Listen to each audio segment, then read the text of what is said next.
All right, so we got the full reveals here. Transformers new Grimlock Shockwave from the comics.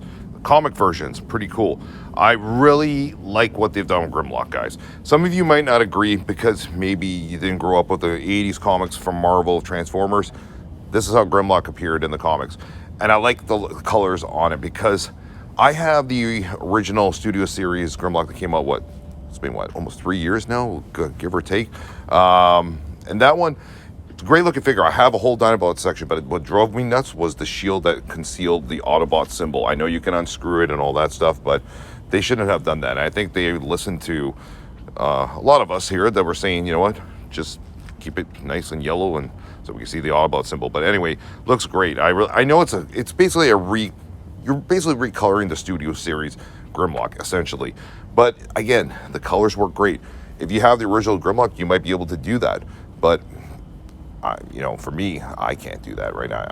My goodness, if I try to repaint an action figure, that would be a disaster, an abomination, let me tell you.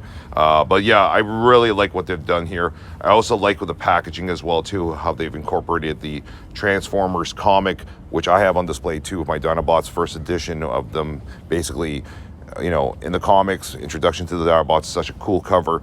If you're a Transformers fan, you got all the Dinobots, you got to put that on display. Believe me, it looks so cool having all the Dinobots with that comic in the background. Anyway, now we've moved on to Shockwave. Like this Shockwave. I know there's a lot of Shockwave figures, and I know some of you are like, okay, cell shaded, I hate it and stuff like that. I don't mind the cell shaded look. It gives another dimensional view to them. And I like the Shockwave. I like what they've done with the colors on it. And I got to go back and read the storyline with Optimus Prime's head there.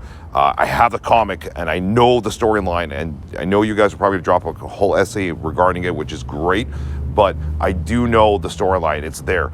I just remember reading it, and I got to go back and read it. But anyway, Shockwave looks really awesome as well too. So I think they've done a good job with these pre-orders. I believe they're coming out this week, guys. I don't know if it's today or tomorrow. They're coming out. So we're just showing the pictures right now. Once we find out more details, or if you have details when the pre-orders open up, drop a comment below. All right, thanks for watching, guys. Oh, you can check out all the pics, by the way, over at Dame Chalk over on Facebook. Link in the description of the video.